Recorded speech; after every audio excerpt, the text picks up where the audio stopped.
Pendidikan menurut Ki Hajar Dewantara itu adalah sebuah tuntunan. Tuntunan di mana akan mengantarkan peserta didik sesuai dengan kodrat alam dan kodrat zamannya. Kodrat alam memiliki arti peserta didik itu telah dibekali oleh Yang Maha Pencipta bakat, potensi, dan karakternya masing-masing, sehingga kita tidak bisa menyamakan bahwa peserta didik itu seperti kertas kosong ataupun gelas kosong yang kita berikan, yang kita isi sesuai dengan keinginan kita.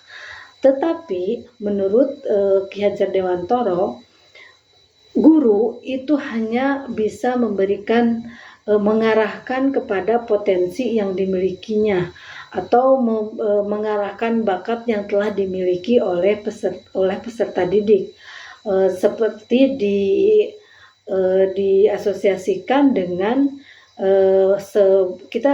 seorang petani yang menanam padi, maka kita tidak boleh berharap menjadi pohon jagung gitu. Ketika kita sedang menanam pohon padi, tentu saja kita harus merawatnya seperti merawat padi. Tidak bisa kita kemudian menanam padi dengan perawatan pohon jagung ataupun pohon tembakau misalkan. Sehingga pendidikan menurut Ki Hajar Dewantara tidak bisa menyamakan satu peserta didik dengan peserta didik lainnya. Dan itulah mengapa di dalam pembelajaran atau di dalam pengajarannya maka dibutuhkan metode pembelajaran yang terdiferensiasi, yang berbeda antara satu peserta didik dengan peserta didik yang lainnya, sehingga mereka dapat berkembang sesuai dengan kodratnya masing-masing. Itu mengenai kodrat alam. Kemudian sesuai dengan kodrat zaman. Sesuai dengan kodrat zaman itu disesuaikan dengan di mana mereka tinggal dan pada zaman seperti apa mereka berada.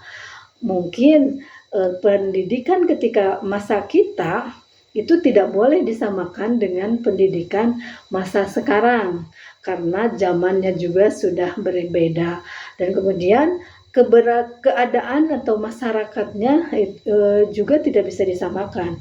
Bagaimana peserta didik tinggal di satu daerah itu tidak bisa sama dengan di daerah yang lainnya, itu harus disesuaikan. Pendidikan di daerah pegunungan misalkan itu tidak bisa disamakan dengan pendidikan di daerah pesisir misalkan. Kemudian intisari dari pendidikan, filosofi pendidikan Ki Hajar Dewantara itu adalah pembentukan kebudayaan, di mana kebudayaan itu akan mengarahkan kita pada suatu peradaban. Hanya dengan kebudayaan manusia itu bisa bertahan seberat apapun rintangan yang dihadapi oleh zamannya. Sehingga ketika kita memberikan pendidikan pada anak zaman sekarang itu harus sampai kepada proses berbudaya itu sendiri. Budaya satu negara walaupun budaya satu negara itu tidak sama dengan budaya yang lainnya, tetapi dengan kebudayaan mereka bisa bertahan. Dengan hanya kebudayaanlah yang menyebabkan manusia masih ada, gitu ya. Yang membedakan antara manusia dengan binatang atau dengan hewan itu adalah kebudayaan.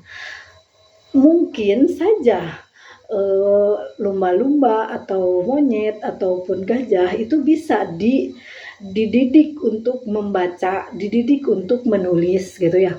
Tetapi mereka tidak mempunyai kebudayaan sehingga peradabannya itu begitu-begitu saja. Tetapi manusia dari zaman batu sampai zaman internet sekarang ini, mereka terus melakukan perubahan. Mereka terus melakukan perubahan sesuai dengan kebudayaannya, sehingga dapat menimbulkan peradaban seperti sekarang ini. Itulah inti dari pendidikan Ki Hajar Dewantara. itu harus sampai pada pendidikan yang mengajarkan pada peradaban. Peradaban hanya bisa dicapai dengan kebudayaan, sehingga dari mana kemudian kebudayaan itu harus kita tanamkan kepada peserta didik itu. Yang pertama itu pada keluhuran budi pekerti. Budi itu ada 3, yaitu karsa, rasa, dan karya. Dari sana kita bisa menghaluskan. Karsa itu pengetahuan, rasa itu adalah afektif atau perasaan, dan karya itu adalah keterampilan atau psikomotor. Dari sana kita bisa menghaluskan budi pekerti, menghaluskan budinya, kemudian pekerti itu adalah raganya.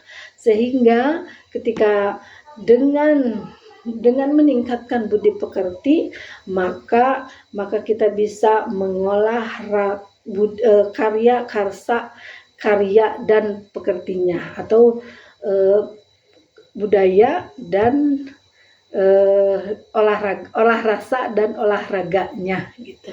Sehingga semua aspek di dalam dirinya itu bisa diberikan tuntunan untuk mencapai